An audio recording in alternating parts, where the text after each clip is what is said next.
안녕하세요, 김호준입니다. 4.25 진원 그리고 시큐리티 파일, 국정원 댓글의 지상, 그 논지를 담은 파일과 그 댓글 작업을 수행한 아이디어 비번을 담은 파일이죠. 최근 대법원 법원행정처 컴퓨터에서 우병우 전 민정수석이 2심 유죄 판결에 큰 불만을 표시했고, 해당 파일이 대법원 판결에 중대한 변수가 될 거라는 내용이 발견이 됐죠. 대법원은 이 파일의 증거 능력을 인정하지 않았고 결국 사건은 파기환송이 됐습니다. 우병우의 불만은 해결이 된 거죠. 검찰이 이 파일의 작성자, 애초 자신이 작성했다고 인정했다가 나중에 기억이 나지 않는다고 진술을 바꾼 전 국정원 심리전단 소속 김모 씨를 작년 8월부터 5차례나 소환했지만 출석하지 않자 체포영장을 청구했으나 법원이 이를 어제 기각했습니다. 작년 8월부터 5차례 소환에 불응했다면 일반인은 진작 체포가 됐겠죠.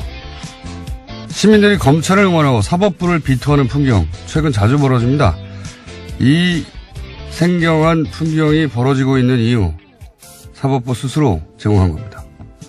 스스로 제공한 이유 스스로 해결하지 못하면 무능하거나 비겁하거나 어느 쪽이든 사법부 신뢰 회복은 아주 멀리 물 건너 가는 거죠. 김원준 생각이었습니다.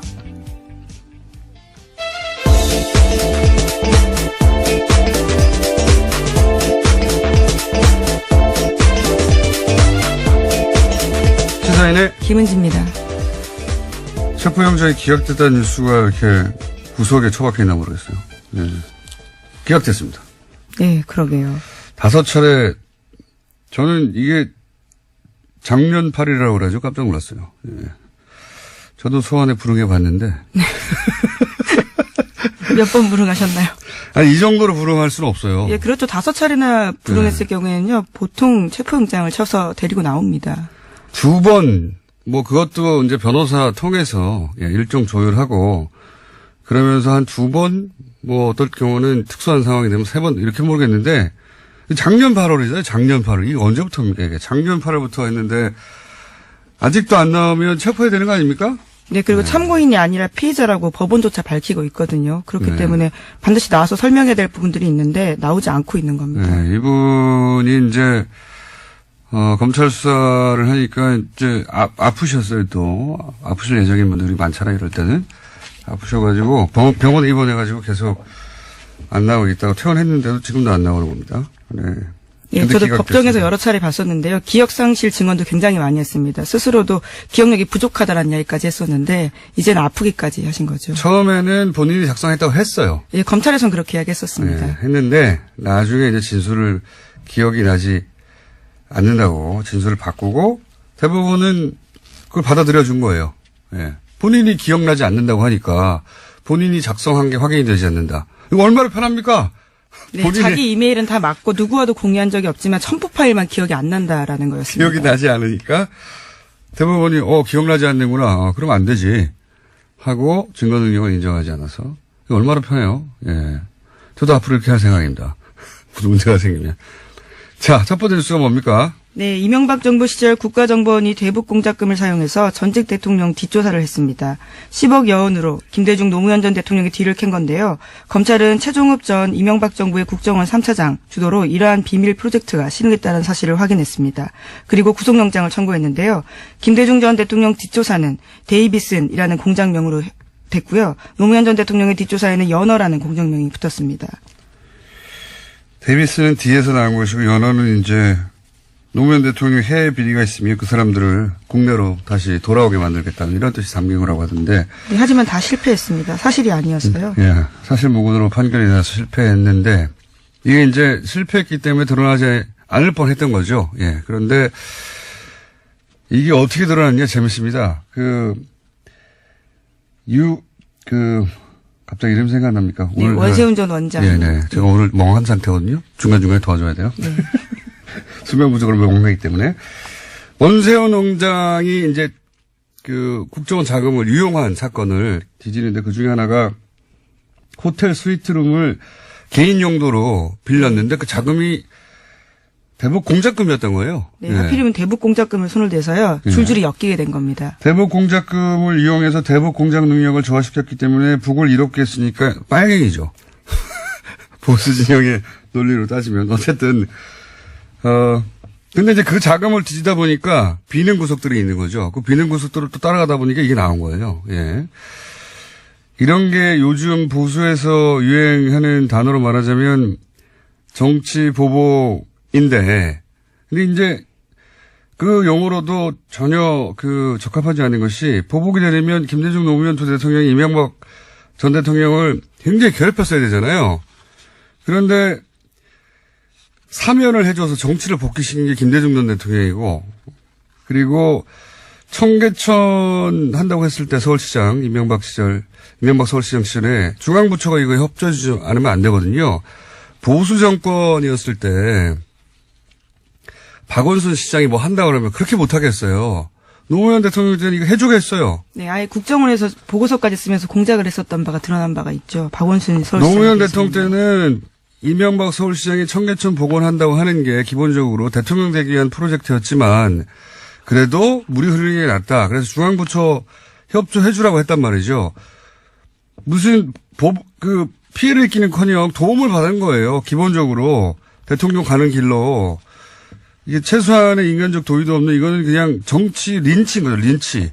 보복이 아니에요.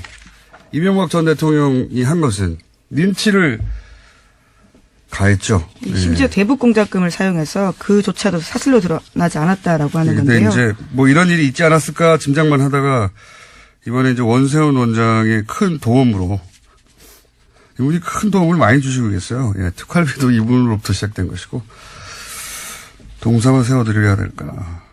어쨌든 여러 가지가 밝혀지고 있는 와중에 당사자들이 모두 인정했다라고 합니다. 자, 대북 공작금이라고 대북 공작금. 이 대북 공작금을 또 이 자금 추적하는데 국세청이 동원돼서 예, 국세청 당시 국세청장에게 도와주세요.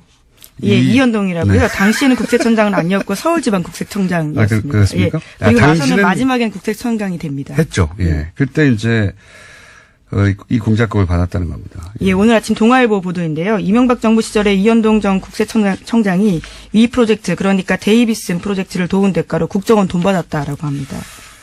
수천만 원이 쓰였다라고 하는데요. 이 또한 대북 공작금이라고 합니다. 원세훈 전 국정원장이 큰 일을 하고 있습니다. 자, 새로 나온 내용입니다. 예.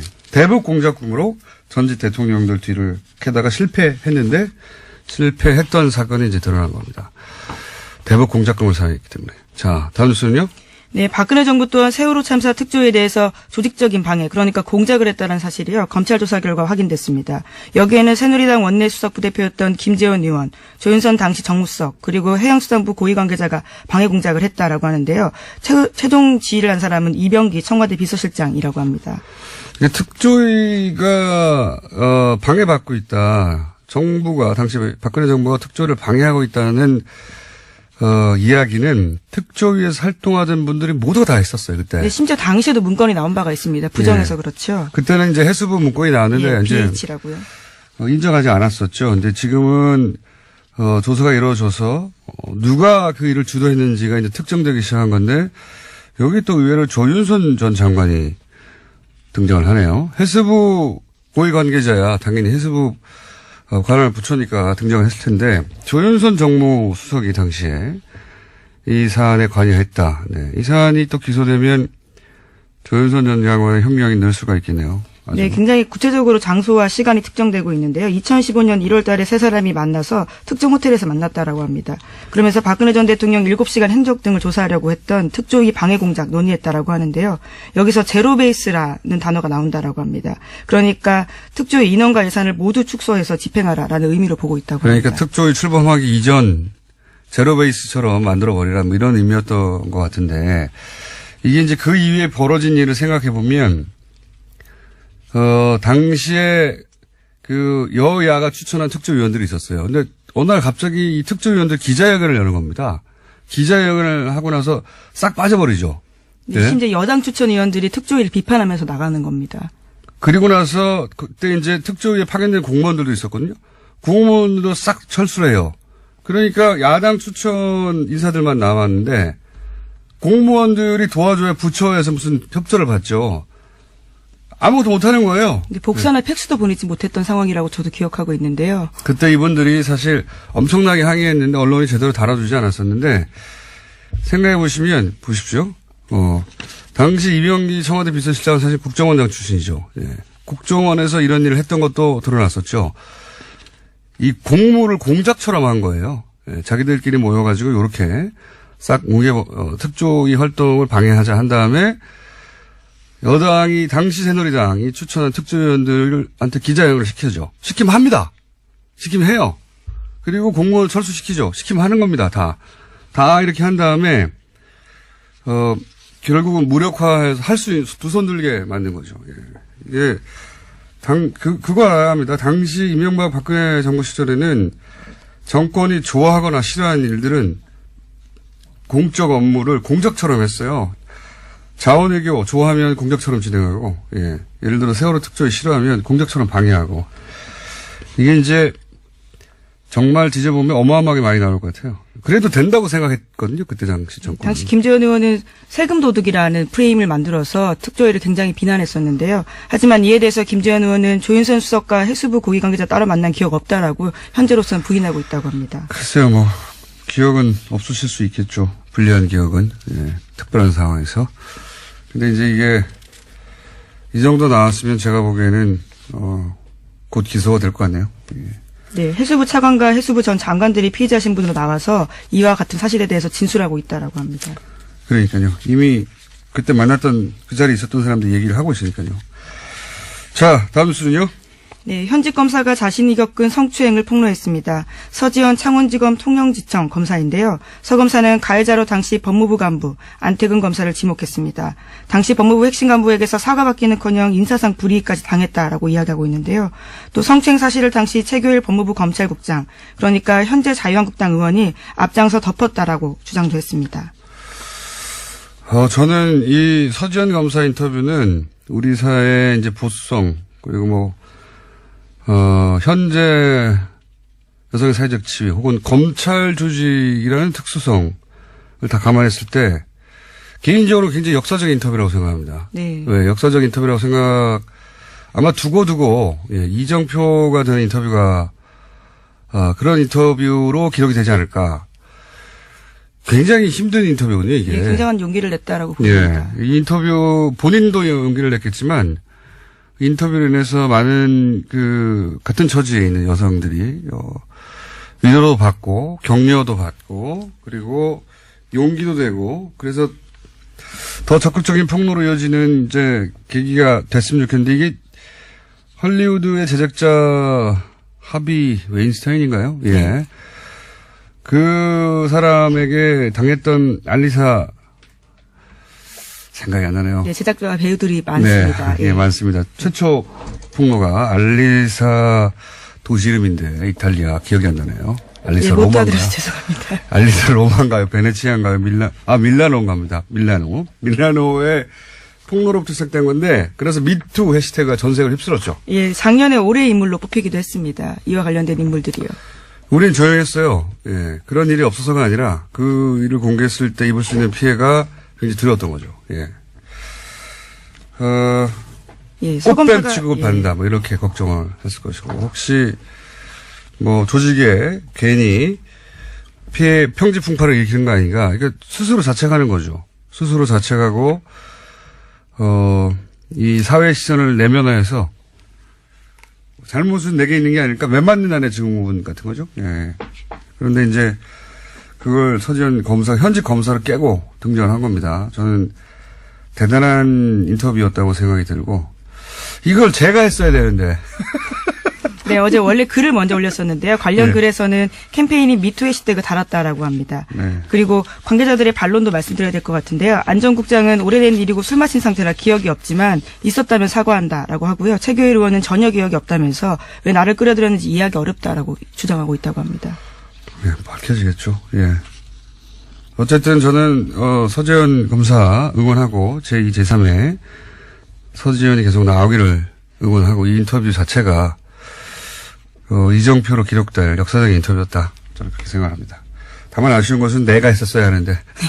예, 대검 감찰본부에서 계속해서 조사하겠다라고 하니까요. 이후 상황들도 팔로우하실 수 있을 것 같습니다. 알겠습니다.